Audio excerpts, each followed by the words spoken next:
سلام، من آریا هستم و به ویدیو جدید دیگه خوش اومدید. امروز قراره که بهتون ساخت یکی از ساده ترین و موثرترین، پرکاربردترین و با بازده بیشتر، یعنی هر چی بگیم بهترینش، ارزون ترینش حتی، دستگاه جوجه کشی رو بهتون یاد بدم که با این ترموستات‌های معمولی حدود 85000 تومانی، ترموستات‌های دیجیتال 85000 تومان قیمتشونه درست میشه. نیاز داریم بدون از این ترموستات‌ها که در ادامه بهتون توضیح میدم که این چه جوری وصل شده. ببینید یه دونه از این ترموستات‌ها هستش که روی این دستگاه قرار گرفته. حالا بدنه دستگاه همونطور که می‌بینید یه دونه یونولیتیه که حالا شما میتونین خودتون برین اونجا و اندازه دستگاهی که دوست دارین رو تهیه کنین. این قسمت یونولیت همونطور که این الان بخار کرده و رطوبت حدوداً روی 75% هستش داخلش. اینجور برشی میدین توی این قسمتش و یه محلی تعبیه می‌کنین که داخلش دیده بشه. حالا من داخلش رو توضیحات بعدش رو میدم.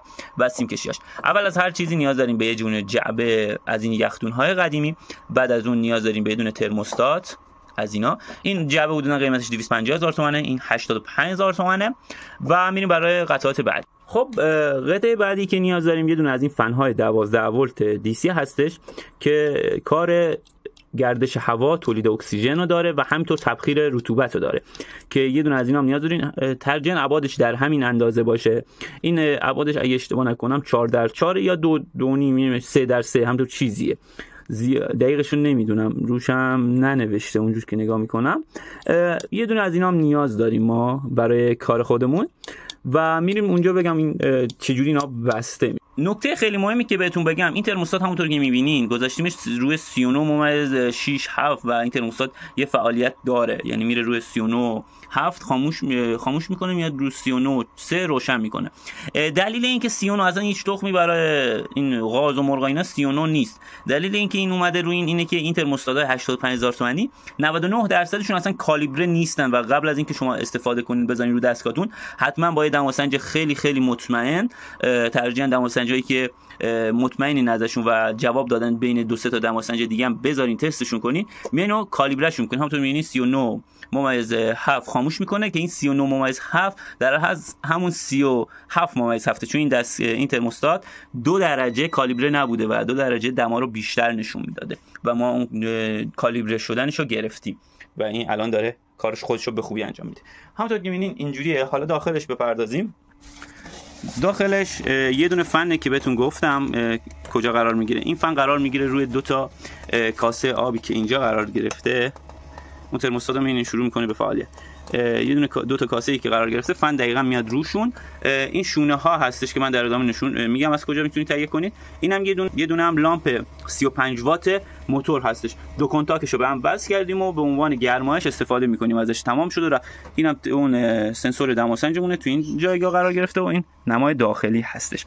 اونم شونه و تخم غاز. ما برای اولین سری تخم غاز گذاشتیم که اگر شما 2 تا زاویه رو، یعنی هم زاویه اون قسمت رو از این شیشه اینجاش هم میتونید داخلش رو ببینید که تهویه شده، 2 تا حفره روی شیشه بالایی قرار گرفته و از قسمت زیرین هم یه دونه اینجا، یه دونه اینجا، یه دونه در این قسمت و در اون قسمت هم دقیقاً همین 3 تا تهویه شده، 3 تا قسمت هوای ورودی. برای منبع تغذیه هم یه دونه آداپتور 30 آمپر 12 ولت استفاده میکنم که شما میتونید 10 آمپر استفاده کنین یا 5 آمپر استفاده کنین. ترجیحاً بالای 10 آمپر استفاده کنین. این تو خونه بیشتر افراد هستش، ولی اگه نبود شما با یه سیستم دیگه میتونین از 220 ولت ولتاژ بگیرین و وصلش کنین که ما اومدیم و از 12 ولت گرفتیم. این قسمت هم توضیحاتش اینجوریه که اون فنمون به صورت یک سره هستش، به 12 ولت وصله هستش، یعنی مستقیم خورده به آداپتورمون، ولی برای اون لامپ 35 واتمون به صورت کلیدی به ترموستات وصله و ترموستات خاموش رو روشنش میکنه. این توضیحاتی که اینجا قرار بود بدم.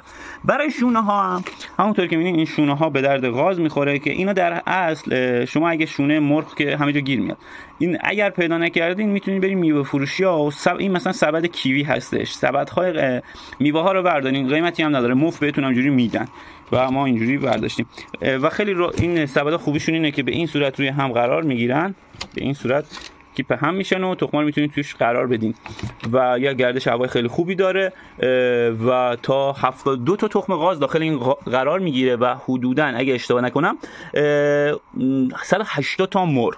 یعنی شما یه دستگاه میسازین که از بزرگترین دستگاه ها و پرظرفیت ترین ها هم بیشتر توش جا میگیره این توی این قسمت. فقط تنها مشکلی که الان این دستگاه داره اینه که این دستگاه فول اتومات نیست و باید حدودا هر 8 ساعت بردارین و یه تخم اینجوری مثلا یه گردش اینجوری بهش بدین تا این تخم گردشش انجام شده باشه و به پوسته نچسبه. تمام تخم‌ها رو باید یه گردش اینجوری قرار بدین. اینم دمای داخلی دستگاه هستش همونطور که می‌بینین و میتونین راحت خونه بسازین.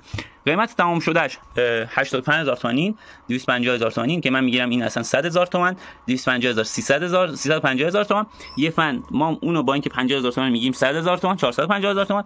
یه دونه LED 50000 تومان شد 500000 تومان تا این قسمت و این 500000 یه جوری تمام شدهش هستش. ولی حالا اگه شما خواستین یا آداپتور اصلا اگر خونتون هم نبود و 30 آمپر هم حتی خواستین بگیرین ولی 10 آمپر هم جواب میده، 10 آمپراش 250000 تومانه، 30 آمپرش 450000 تومان، یعنی شما با کمتر از 1 میلیون تومان یه دستگاه نیمه اتومات دارین. اگه بخواید اتوماتش کنین ترنر بذارین حدودا هر به قول معروف 16 تا 17 تا تخم قاز یا 32 تا تخم مرغ یه ترنر نیاز داره که ترنر هم حدودا قیمتش 900000 تومان، یعنی 2 تا ترنر بذارین که این ظرفیتو بچرخونه. با 2500 2600 شما یه دستگاه فول اتومات دارین. مرسی اینجا همراه من بودین تا یه ایده دیگه. خدا نگهدار.